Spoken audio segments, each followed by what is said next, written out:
So Hyundai's making a huge change to the Santa Cruz lineup for 2026, and no, unfortunately, they aren't adding a hybrid.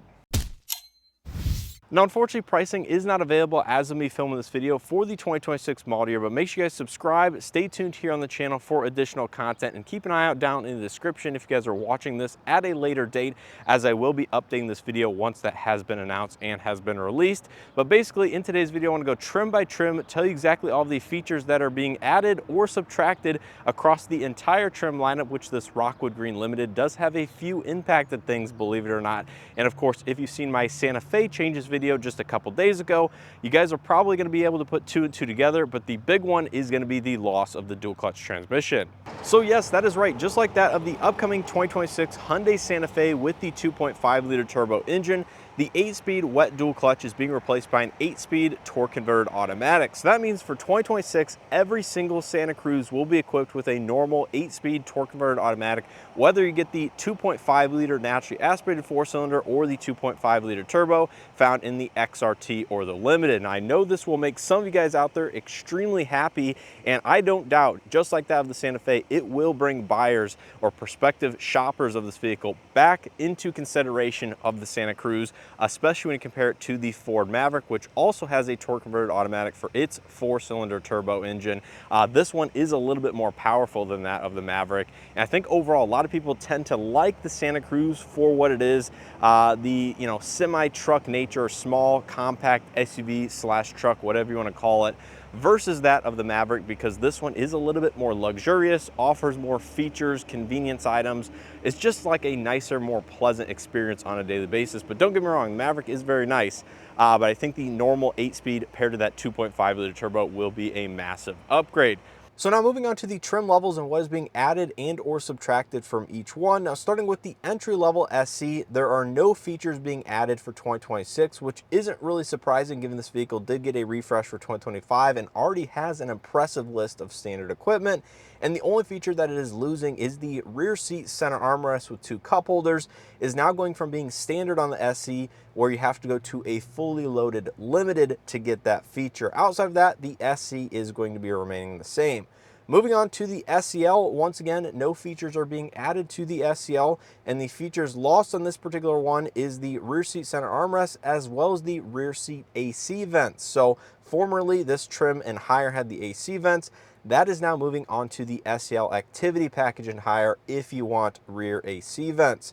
Now moving on to that SEL Activity, the features added is the rear seat air vents as part of that package, which it already had for 2025, but this is the new entry-level trim to get that feature, and it is also, of course, losing the rear seat center armrest.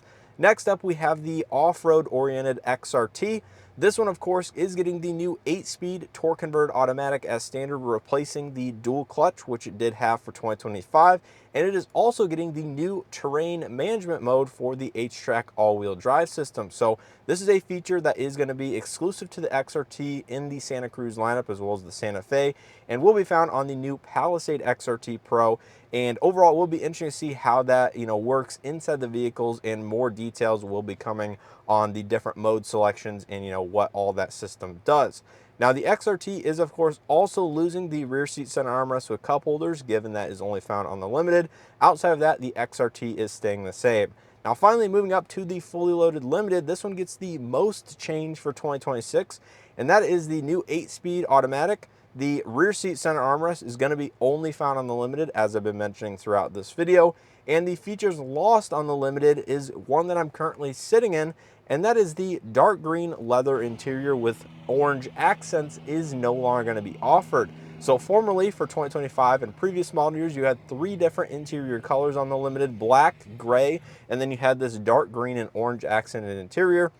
Well, unfortunately, Hyundai is removing the dark green option for 2026, limiting it only to green or gray, and black. So if you want the green interior, I highly recommend you find a 2025 right now on dealership lots, because that interior unfortunately is not going to be available. Now, if you ask me, it's not too much different than a black interior, because all of the dashboard elements, the steering wheel, the door cards, all of that is the same with the green interior. It is simply limited to the actual seats themselves, but I have to say the seats are absolutely fantastic, and it's my favorite interior and has been my favorite interior.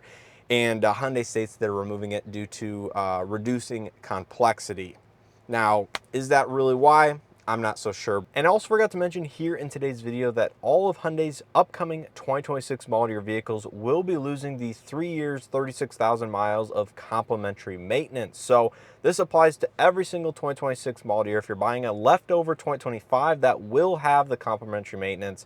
But for 2026, Hyundai is basically discontinuing that program, allowing dealerships to offer a prepaid, discounted maintenance plan or whatever they may want to choose to do themselves. But Hyundai themselves is no longer going to be offering that as included on their vehicles. So that is also just kind of a small value proposition that you may want to consider if you're looking for a 2025 versus a 2026. But I just wanted to include that here in today's video, as I did forget to mention it in my last couple changes video, but that does apply to the upcoming 2026 models. But outside of that, that is basically it for all the changes coming to the 2026 model year of the Santa Cruz.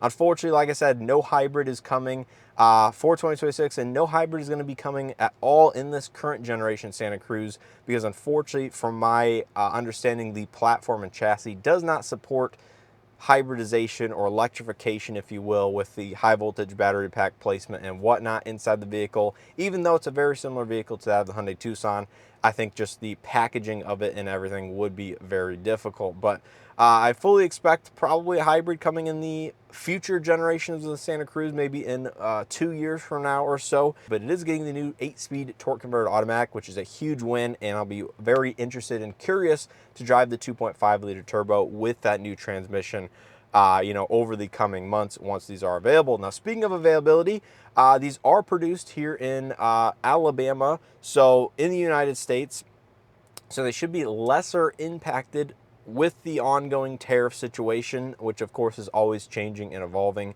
But I probably would expect some sort of slight or small price increase if I just had to guess for the upcoming model year, but hopefully Hyundai keeps that fairly minimal, if anything, with these changes that they are making. And in terms of color availability, colors are not changing. So every color available for 2025 outside of this interior is going to be carried over into 2026. So if you like the Canyon Red on the XRT, that will be available.